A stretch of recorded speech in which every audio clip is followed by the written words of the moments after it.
Are you one of those people who needs to spend some time alone after a day out with friends? Or maybe you have more than a few radical ideas that you're bent on sharing, even if they're against the norm? If you both answered yes to these, then there's a strong chance that you're probably a lone wolf. But you may wonder, isn't that just me being an introvert? You're just in luck, because for today's video, we'll share 5 signs that you're more of a lone wolf personality than an introvert. Before anything else, what's a lone wolf personality anyway? So, it's common knowledge that wolves come in packs, right? They are actually social animals who often stick to their own kind, but sometimes there's at least one of them who would rather be on their own, hence the term lone wolf. You could say that it's pretty similar to being an introvert, but there's more to it than that. Compared to the others, a lone wolf is pretty much like Burger King. They have it your way, and are pretty self-sufficient, preferring to do things by themselves.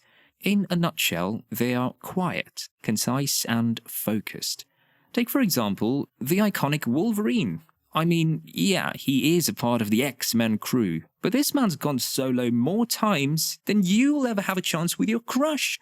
But I have to say, I also have to hand it to him for being so aloof and grumpy all the time. But this hero could hold off on his own, whether in battle or just purely vibing through life, as long as there's a cigar and beer, of course. Here are 5 more signs that prove that you're a lone wolf, starting with the first one. If you make it a point to spend time by yourself after a day out with your loved ones, then that's one personality trait of a lone wolf. Most people can spend long hours stuck with your friends or family, right? For lone wolves, I can bet you that as soon as the day ends, you won't hear from them after 5 to 7 business days because they're nowhere to be found, just like your dad. They're the type who need to recharge, and the best way for them to do that is to be in solitude. Now, don't get confused with solitude and loneliness, alright? Solitude is a choice, where one can be happy by themselves, whereas loneliness is a result of a lot of things. Missing people, not being content with your life, swimming in debt, you name it. I might also add that just because you're a lone wolf doesn't mean that you're shy. In fact, they're assertive and pretty confident. They're really not just the type to work together in a group, so if you ever thought that being a lone wolf equals being an introvert, then you'd better ditch that idea ASAP, just like how Netflix quickly cancels a lot of good shows. Lone wolves can socialize, and they will if they want to, but as I mentioned earlier, you can expect radio silence from them after a week or more for them to recharge. Like, come on, let's just admit that there are more than a few people who are very draining to be with, right? How are you liking our videos so far, by the way? We've got more, so make sure to hit that like button and subscribe to our channel so you won't miss out on the latest. Another notable thing about lone wolves is that they are self-aware, and they contemplate a lot. Now, here's the thing that most people need: self-awareness. Apart from common sense, of course.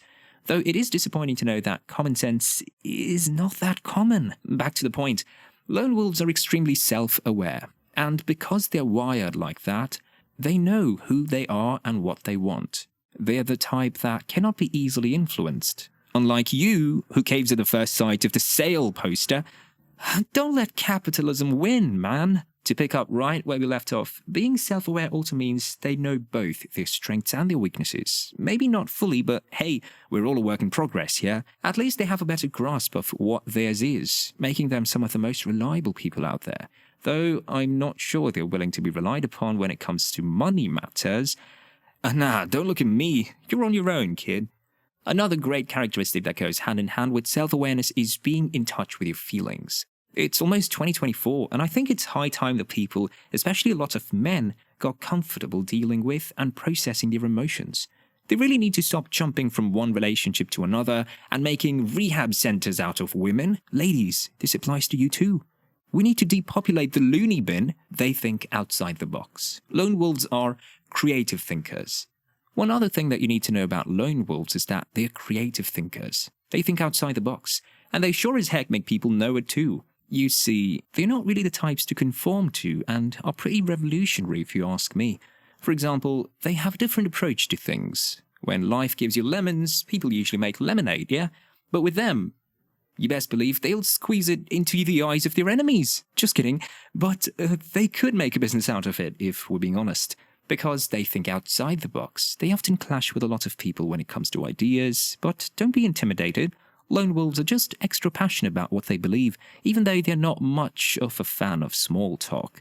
Who wants to hear about the latest celebrity gossip when you could talk about how the effects of climate change are getting worse? I admit, it's not the best topic opener, but I'm open to suggestions. Now, back to you creative thinkers. One burden of being the conceiver of such ideas is the pressure that comes with it. Fortunately for lone wolves, even though they're scared to fail, like everyone else, they don't let the fear stop them from trying. If things might not work out, who cares? There are always other things to do and try, which is why they never get bored or lonely. Another telltale sign that someone is a lone wolf is if they're an observant listener. Did you know there's a difference between being a good listener and an observant listener? In my humble opinion, I think anybody can be a good listener, except for narcissists who like the spotlight on them. But good listeners often just lend you a good ear, comfort you, and give you a little advice here and there. On the other hand, observant listeners already have an idea of what's going on with you. They're just waiting for you to open up for them. And if you're lucky, you could get some life-changing advice or even words of comfort you never thought you needed to hear. They're pretty observant like that. And a word of advice from me, no, don't believe what they tell you. That a lower calorie count alone would shed that weight. Instead, try losing an arm or a leg. That will definitely make your numbers lighter on the scale. Besides the aforementioned, lone wolves prefer quality over quantity. They keep a tight circle. If you're a lone wolf, then it also follows that you have a small pack. You like to keep your circle small because you prefer quality over quantity. Who needs to have a whole bunch of friends when they can't even cover your back, right? But of course, in this economy, I'd take any friend who lends me money. No cap. Besides, you need more people in a street brawl when it comes right down to it. As a lone wolf, you tend to gravitate towards other people like you who love their own company as well. Just like in the famous saying, birds of the same feather make a good feather duster. Flock together. It's best to choose the company you keep, and lone wolves have a knack for choosing the right ones to loop into their circle. However, there are times when they just get randomly adopted by a welcoming extrovert that they've been stuck with for life, and who coincidentally shares an interest or two with them. But isn't that just what life is like? A series of coincidences. Speaking of genuine interests, this is the very core of their friend group and what binds them to the pack. They don't necessarily have to see each other every day, though. It's enough with a few catch-ups now and then or a major event. Apart from the holidays, nothing brings people together like a funeral. I know, being a lone wolf sounds cool and all, but that's not always the case. Some people have poor social skills, especially those who spend too much time alone. So if you know a friend or two like this, make sure to check up on them every now and then. It's even worse when they're out of touch with society. So if you're a lone wolf, don't forget to go out every once in a while and meet your others. Who knows? You might just bump into someone you could add to your small circle. Did you relate to today's video? Let us know in the comment section below. And for anyone out there who feels a little lonely, we've got a video for you which you can watch here.